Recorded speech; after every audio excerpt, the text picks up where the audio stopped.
Você provavelmente já viu isso nas aulas de história ou ainda vai ver. Uma disputa entre duas grandes potências mundiais geraram conflitos intensos entre 1947 e 1989. Sem nenhum conflito armado direto, os Estados Unidos capitalistas e a União das Repúblicas Socialistas Soviéticas socialistas travaram uma batalha por poder e influência mundial, conhecida como Guerra Fria. Nos últimos anos, novamente, dois países disputam influência no mundo. Desta vez, o conflito dos Estados Unidos é com a China, que cresce em poder. Apesar de ser uma espécie de repetição dos eventos, existem diferenças fundamentais.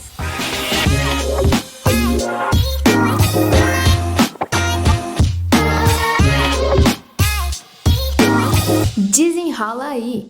Eu sou Natália Richter. E eu sou Pietra Dardi. E nesse episódio vamos conversar sobre uma possível Guerra Fria 2.0, a complexidade e os efeitos desse conflito para os dois países, assim como para as outras nações, e o risco de um conflito armado. E para desenrolar esse assunto, convidamos o professor da Univates, com formação em Direito e doutorado em Filosofia, o Sandro Freirlich, e a estudante de Relações Internacionais, Luísa Baceggio. A Luísa faz parte da articulação brasileira pela economia de Francisco e Clara e também é ativista do Grito dos Excluídos Continental. Sejam bem-vindos. Obrigada, olá pessoal, é um prazer aqui. Obrigada pelo convite também, é muito legal estar aqui conversando com você sobre assuntos tão polêmicos. Com certeza. E na presença do prof. Sandro, que já foi meu professor também semestre passado. Então, vamos lá. Olá, muito obrigado pelo convite, é uma alegria estar aqui na presença das apresentadoras, da Luísa e de todos que nos acompanham através desse podcast. Bom, os Estados Unidos e a China são duas das maiores ou as maiores potências mundiais no momento. E os dois países possuem uma relação simbiótica, de dependência, mas também de conflito. Primeiro, a gente quer saber de você se é correto dizer que existe uma Guerra Fria 2.0 e se sim, como vocês definem essa, digamos assim, segunda temporada. Então, eu acho importante a gente contextualizar que a Guerra é fria porque ela não houve um conflito armado. Ironicamente mesmo, a disputa sendo por quem tem o maior poder bélico, econômico, militar. E hoje eu acho que vale a pena a gente lembrar também que o que mais está sendo levado em consideração é essa guerra cibernética, né?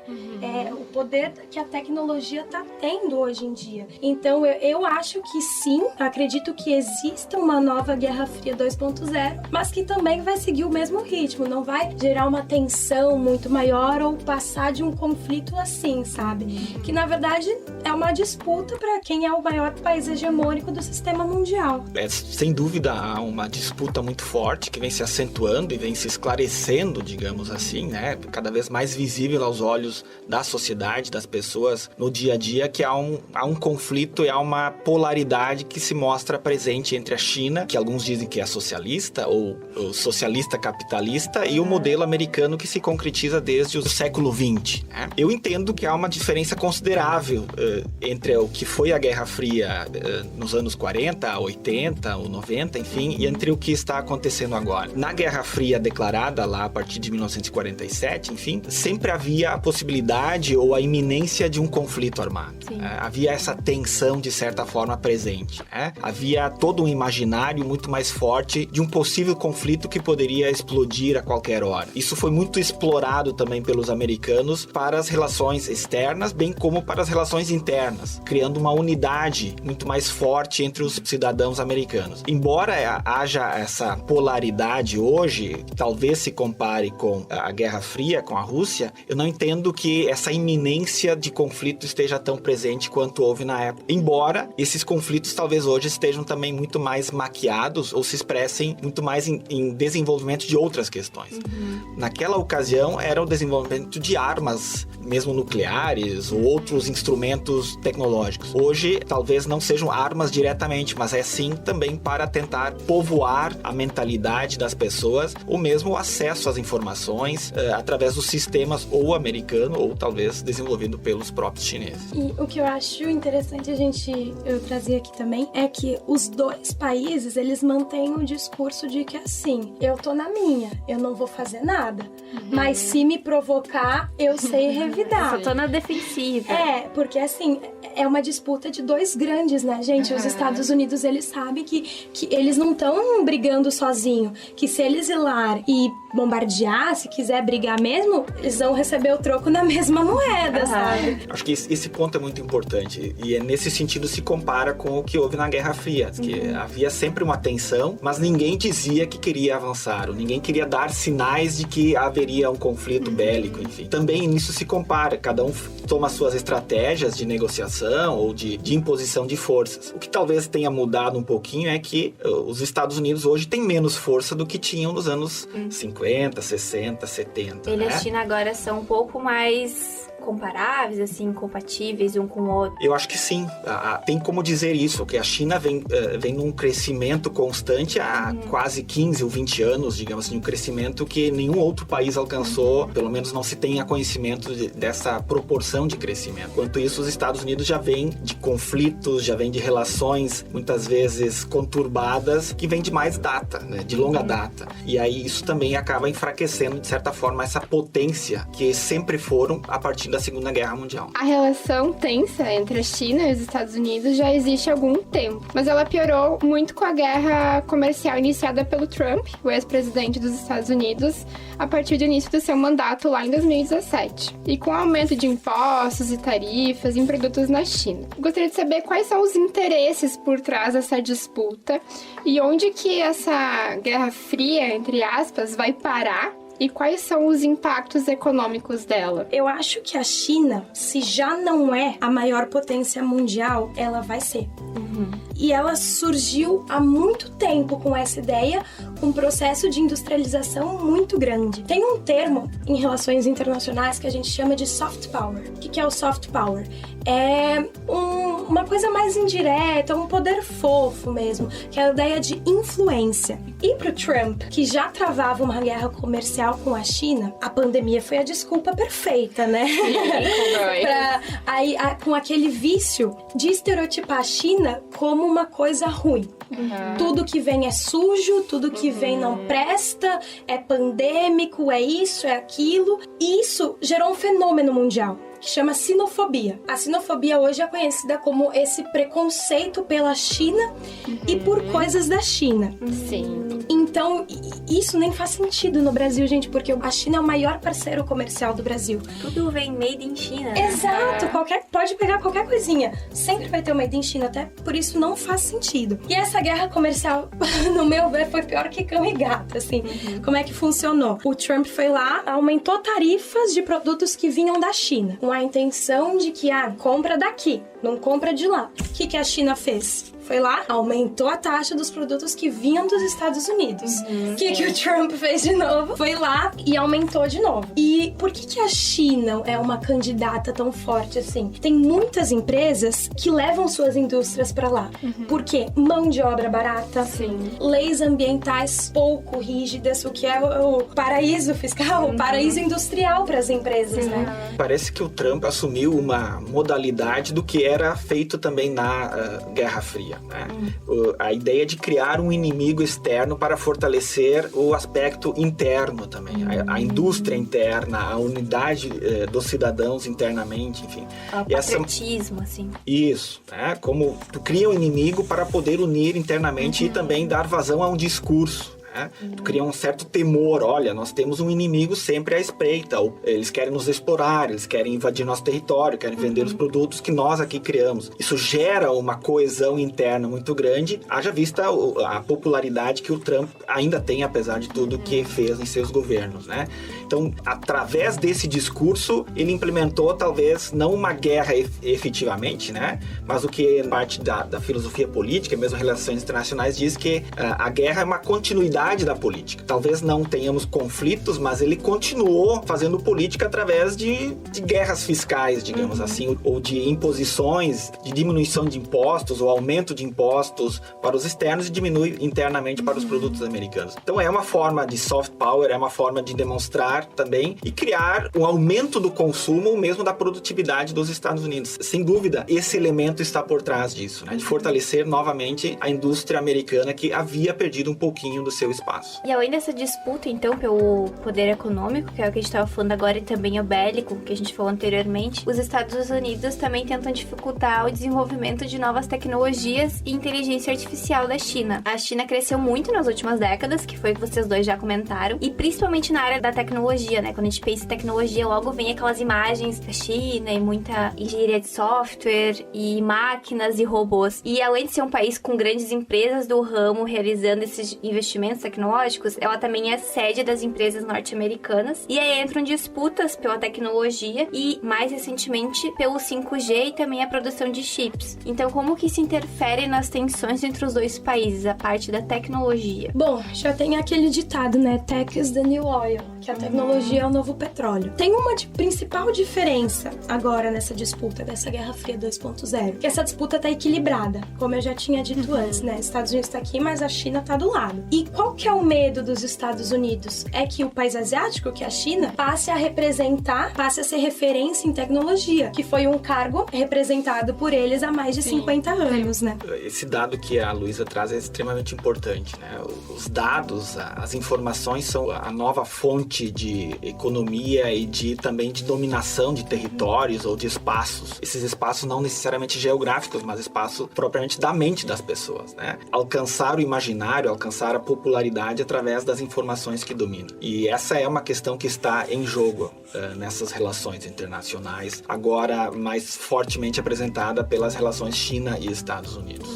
É legal que a gente pensar aplicativos, como por exemplo o próprio TikTok, né, vem sendo disputa, assim, é motivo de discussão há um bom tempo. Toda semana tu vê uma informação nova de que agora todos os países estão pedindo para que tirem o TikTok dentro da área política dos seus países, então isso acaba envolvendo também, né, de certa maneira. Bom, eles estão usando a rede social para ver o que a gente tá fazendo para nos espionar. Os Estados Unidos parece que tem essa paranoia, assim, né? Todo mundo tá conspirando contra eles. Que o ponto nesse sentido, talvez, já que estamos falando em Guerra Fria 2.0, o que a Rússia, ou que a União Soviética, de certo modo, não tinha tanto, era o ideal, o desejo de expansão, né? Muito, no início, eles mais se protegiam do capitalismo americano, ocidental, e depois, talvez, abriram um pouquinho para a ideia de expansão. Diferente é a China hoje. A China hoje quer expandir o seu espaço, quer expandir o seu poder e precisa também, haja visto o crescimento que tem, né? Então, é uma necessidade de expansão que é diferente do que havia lá. E aí, claro que também aumenta o atrito com a outra potência que está tentando o mesmo, ou a mesma estratégia, o mesmo modelo de ação. Sim, ela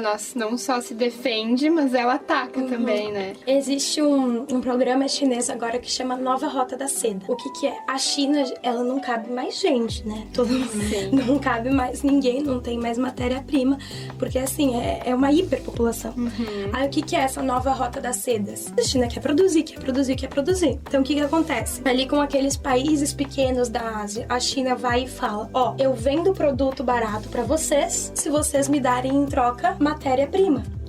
Então isso é uma coisa que a gente consegue perceber muito da China, essa capacidade que eles estão tendo de dialogar também, sabe? Pra se favorecerem, né? Obviamente. Bom, como a gente já comentou, o surgimento da Covid-19 na província chinesa de Wuhan foi um combustível, né, nesse confronto. O Trump acusou a China de ser responsável pelo vírus, até mesmo dizendo, né, sem provas, de que os chineses só criarem um laboratório. De que forma esses eventos entraram nesse emaranhado de disputas entre os dois países? Principalmente, né, falando politicamente. Eu acho que é o que eu tinha comentado antes, da xenofobia. Eu acho que com a Covid, com a pandemia, isso assim foi o pontapé que virou um fenômeno mundial. E essa estratégia do Trump, né, de chamar de vírus chinês, de culpar a China pela pandemia, não ajudou ele, não reelegeu ele. No meu ver, só criou essa disputa de estereotipar a China como uma coisa ruim, como que vem não presta, que é sujo, e que pra China, economicamente, politicamente, não influencia nada. Parece que, além desses aspectos muito bem abordados, tem também o aspecto populista, que não foi apenas o Trump que usou essa expressão de um vírus chinês, né? No nosso continente latino-americano também, em certo país chamado Brasil, também foi usada essa expressão, né? Que é típica de um modelo de governo autoritário regime populista, que faz um jogo de cena, faz um jogo contra um possível adversário, rotulando e fazendo às vezes de bonzinho internamente, né? O que efetivamente não funcionou, e ainda bem que não funcionou, no sentido de dizer que também é uma forma de negar os conhecimentos e a ciência, porque a ciência não baliza essa visão de que há um vírus chinês, de que há um problema especificamente de tal povo ou tal pessoa, enfim, né?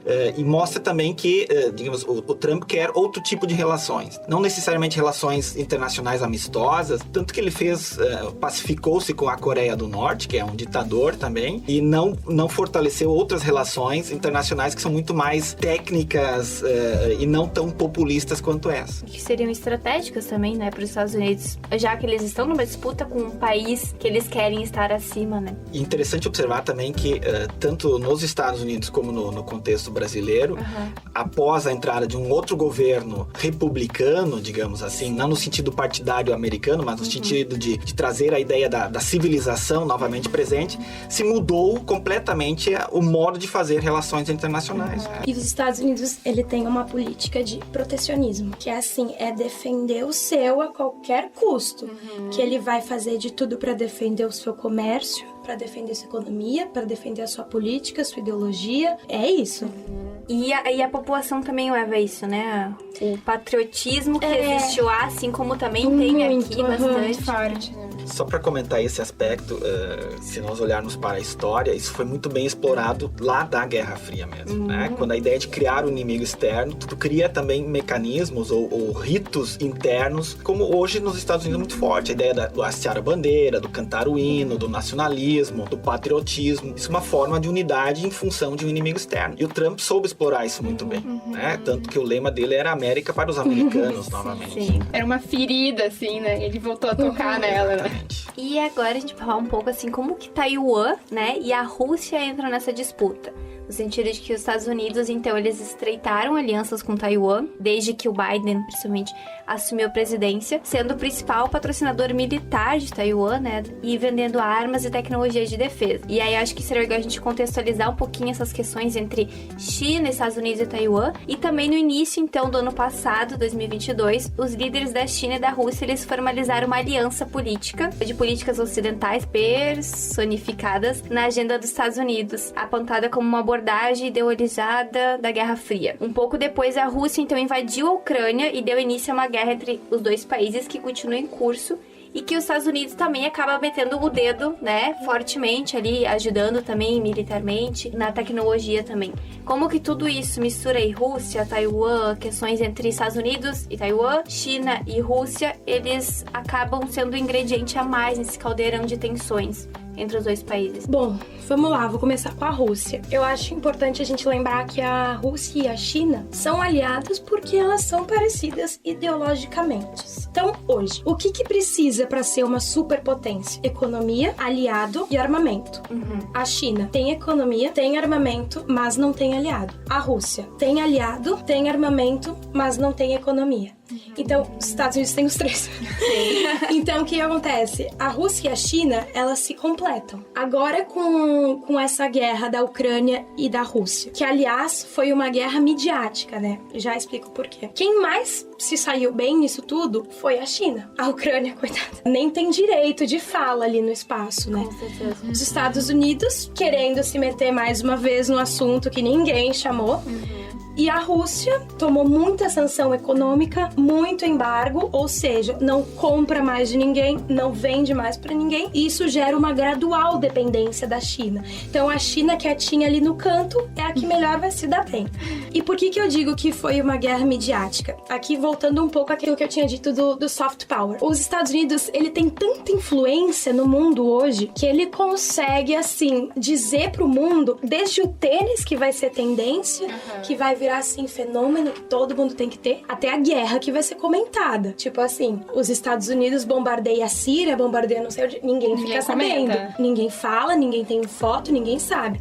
Agora, a Rússia bombardeia, obviamente não concordando com a guerra, né, gente? Sim, não, com certeza. Agora, a Rússia bombardeia a Ucrânia, no dia seguinte tem foto, tem vídeo, tem rolando pra tudo quanto é lado, pra tudo quanto é rede. Então, isso é um tipo de soft power. Mas eu vejo vejo a Rússia nessa questão da China virando uma gradual dependente, sabe? E agora o caso de Taiwan. Taiwan pertencia à China, né? É uma ilha pequenininha que pertencia à China. Mas tem governo próprio desde 1949. E Taiwan, apesar de ser muito pequena, é a ilha que mais produz chips pro mundo todo, é o maior produtor de chips. Então, óbvio, para dois países, Estados Unidos e China, que estão numa disputa tecnológica acima de tudo, Taiwan é muito interessante, né? Por ser liderança nesse setor tecnológico. Esses modelos estão presentes ou repetem aquilo que a gente falava antes já de Guerra Fria, né? O que se fazia lá, o que os Estados Unidos faziam lá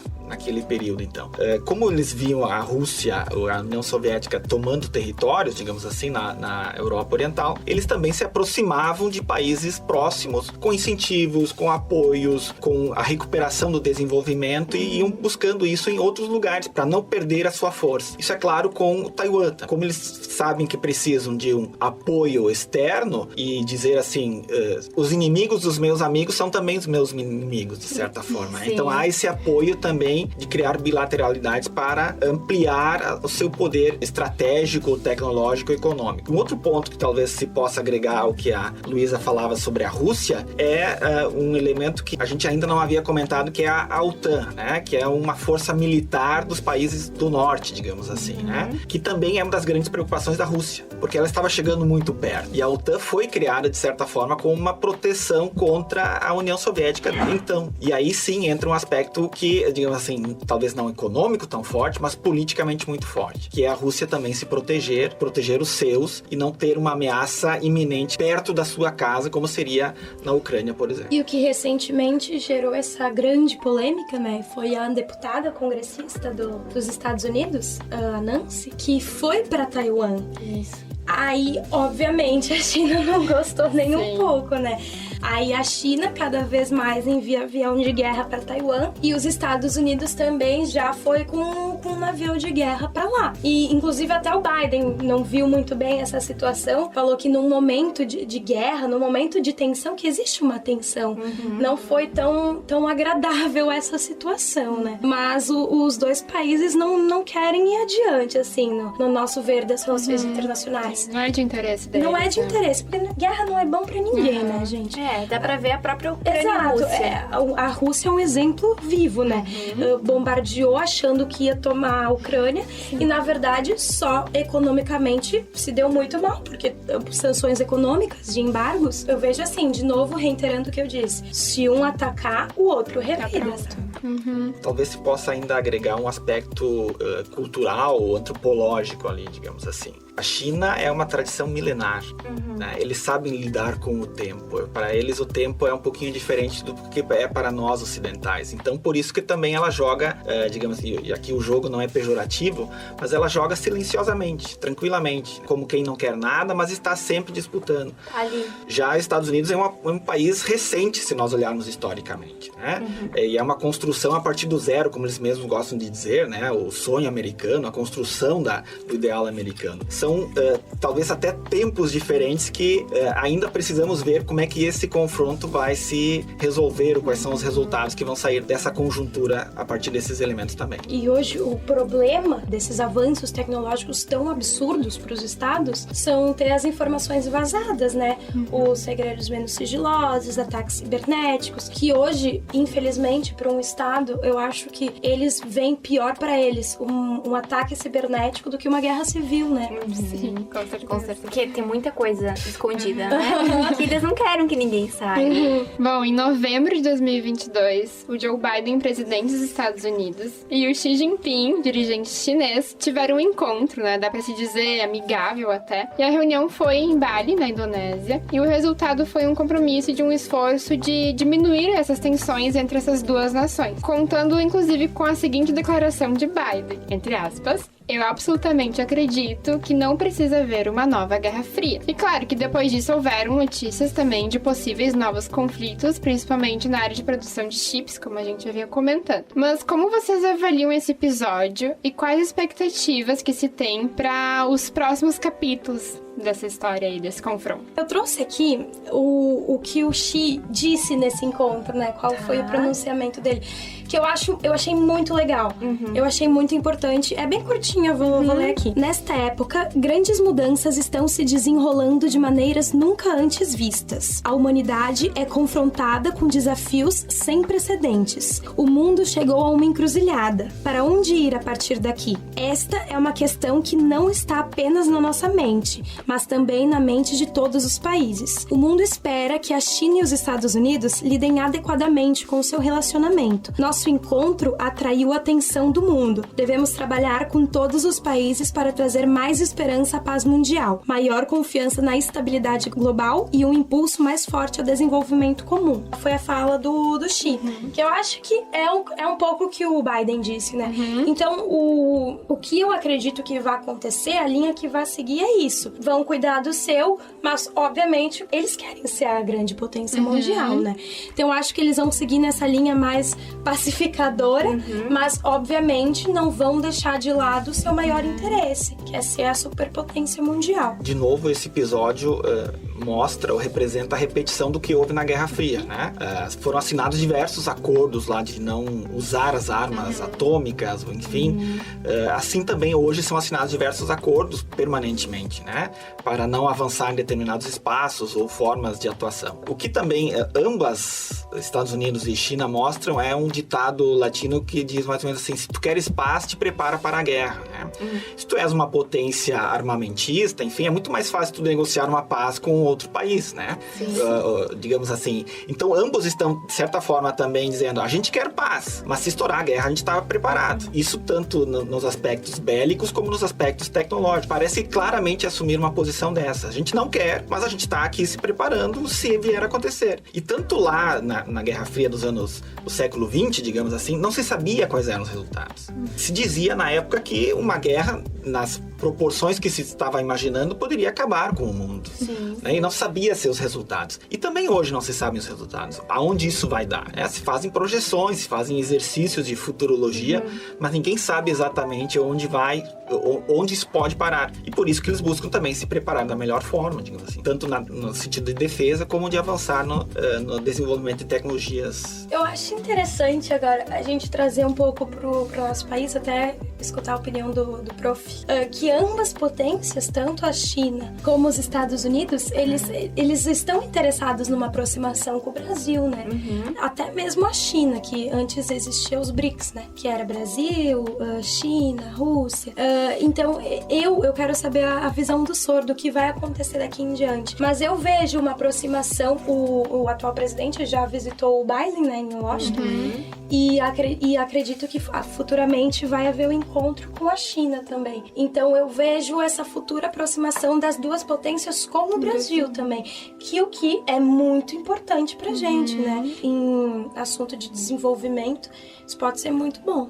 Me parece que a nova metodologia assumida pela diplomacia brasileira é de não criar uma polaridade, né? Que antes, com o governo anterior, de certa forma, existia isso, de criar um vínculo com os Estados Unidos e os seus aliados e, de certa forma, descartar os outros países. E como a Luísa antes havia comentado, hoje os dois grandes parceiros econômicos brasileiros são China e Estados Unidos. E é o modelo da diplomacia já assumida por Lula quando foi presidente lá nos anos 2000, de buscar diferentes parceiros. Então, certamente ele vai fazer ou buscar parcerias para poder também desenvolver o país a partir dos produtos que ele consegue produzir. E eu tenho a impressão também de que uma das estratégias brasileiras é de fortalecer o BRICS, né? Fala-se, enfim, que talvez esteja concretizado que a ex-presidente Dilma seja presidente do banco do BRICS, né? O que mostra um empenho do governo brasileiro, porque é um nome forte, digamos assim, dentro da conjuntura política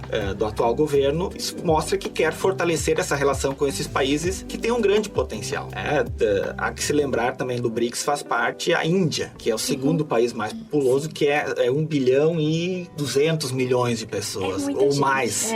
Então gente. Tem um potencial econômico e de desenvolvimento muito forte, né? Sem contar a Rússia, a China, a África do Sul, enfim, né? Então, certamente haverá um incentivo a essas relações, não apenas se detendo a uma bipolaridade com os Estados Unidos ou os seus aliados. Parece que é uma cultura, assim, de paz entre os países, né? De tentar estar sem conflitos, estar todo mundo em harmonia, porque pro bem do país, né? Então, se pros outros tá bom ou não, mas parece que a ideia é de que pro nosso país consiga se favorecer das coisas boas que os Estados Unidos têm, que a China tem ou que a Rússia tem. Esse cenário das relações internacionais que a gente tá hoje, ele não é anárquico. Por mais que não exista, por exemplo, um órgão que mande em todos os países, ele não é anárquico, ele é interdependente. Por quê? Porque um país precisa do outro. Um exemplo aí, a Rússia. A Rússia não tem mais ninguém, aí agora tá dependendo da China, sabe? A gente depende uns dos outros. Que esse é um aspecto importante a ser ressaltado agora mais pro final já, né? Os países hoje têm uma interdependência, seja na extração de matérias-primas, ou minerais, ou minérios, enfim, seja no consumo dos produtos que são industrializados nos outros países, ou mesmo nas relações políticas, né? O mundo está cada vez mais globalizado sob alguns aspectos, o que torna essa relação efetivamente interdependente. E com certeza a tecnologia vem impulsionando isso mais ainda, né?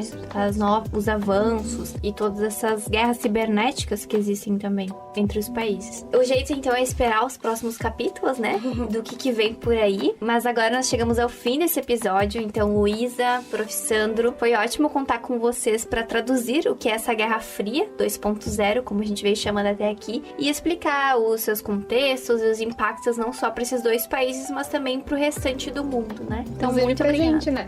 Nós, inclusive pra gente, com certeza. A gente que agradece o convite. Parabenizo mais uma vez pela iniciativa de trazer assuntos tão atuais, né? De uma forma tão simplificada. Então, parabéns, gurias, e de novo, muito obrigada. Muito obrigado pelo convite, parabenizando também e reforçando a ideia de que é necessário conversar sobre essas coisas, é necessário entender os processos e os jogos políticos e econômicos para também não ser manipulado em meio a estes todos. Ter a própria opinião também, né? Entender o assunto para poder não só ouvir o que o outro diz e replicar aquilo. Exatamente. Não cair nas fake news. Não cair né? Não compartilhar ali nas redes sociais. Bom, e para quem nos ouviu até aqui também, muito obrigada. Aproveite para assinar a nossa newsletter para receber um e-mail sobre cada novo episódio. O link univates.br/podcast está disponível na descrição do podcast. Aproveite também, nos siga no Spotify e até o próximo episódio. Tchau, tchau. Tchau. Tchau.